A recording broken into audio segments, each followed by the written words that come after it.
Hey y'all, welcome to Andrea Speaks TV. I'm your host, Andrea. You all know I'm bringing you commentary you can use. So this is episode 26. That's right, y'all, episode 26. I hope that you and your families are doing well. Please say hello in the chat. Let me know that you're tuned in.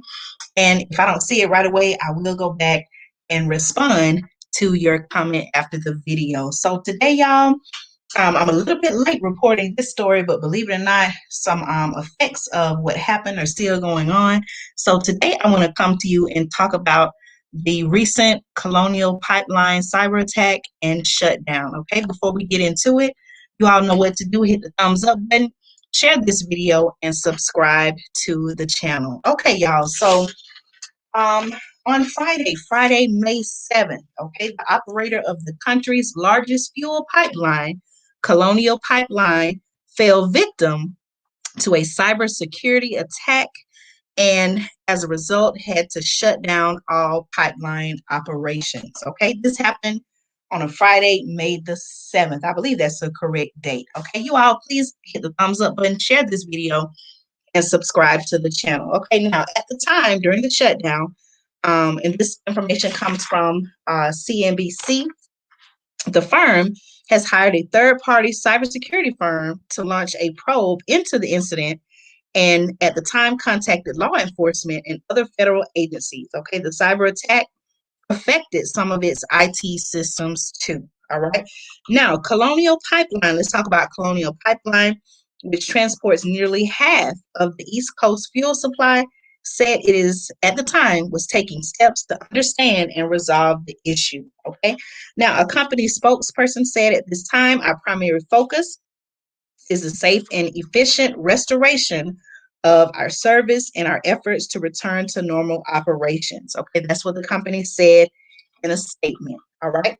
Now, the company went on to further say that the process is already underway and they are working diligently to address the matter and to minimize disruption to our customers and those who rely on Colonial Pipeline. Okay, just make sure you hit the hit the thumbs up button, share the video, and be sure to subscribe to the channel. Now, also to share information about Colonial Pipeline, Colonial operates the largest refined products pipeline in the U.S., transporting 100 million gallons or 2.5 million barrels per day, okay, according to its website.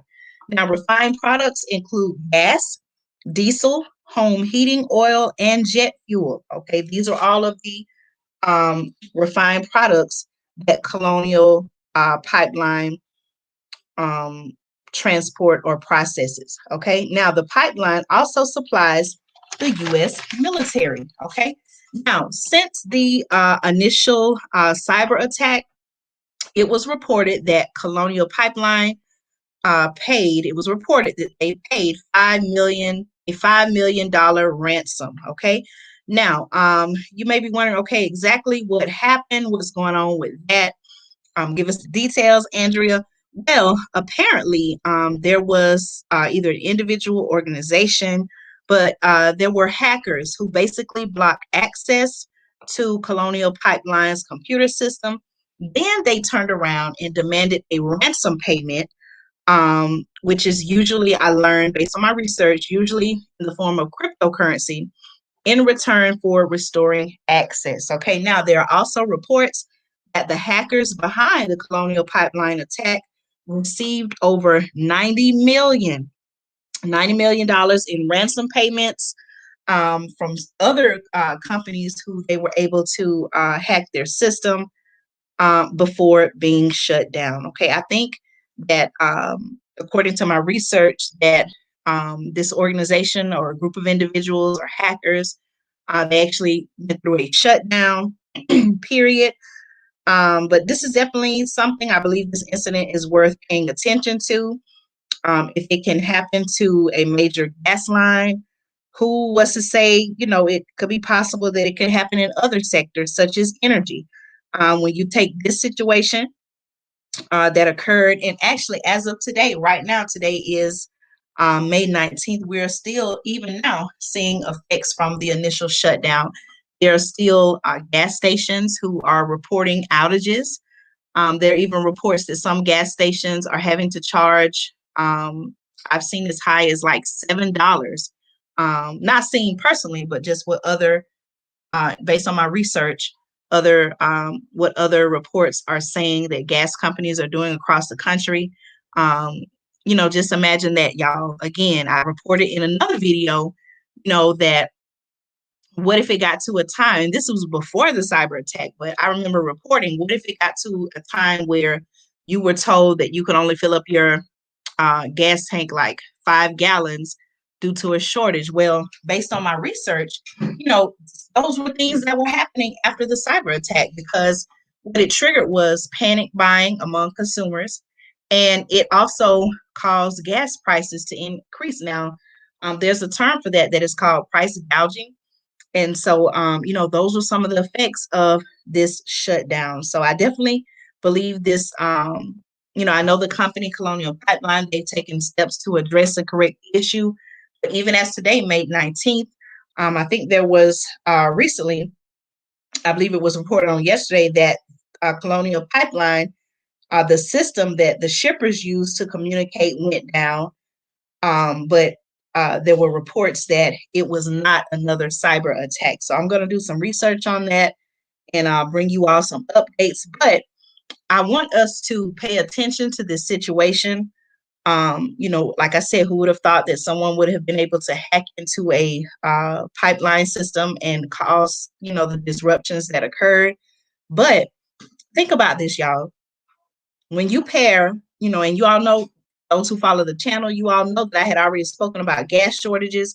But when you pair an incident like what happened, when you pair that with food shortages, I've talked about that on the channel, water shortages, it just creates a complete disaster. So please make sure that you and your family have enough emergency food supply, and survival needs. So you can go to my website, which is preparewithandrea.com. Again, my website is preparewithandrea.com.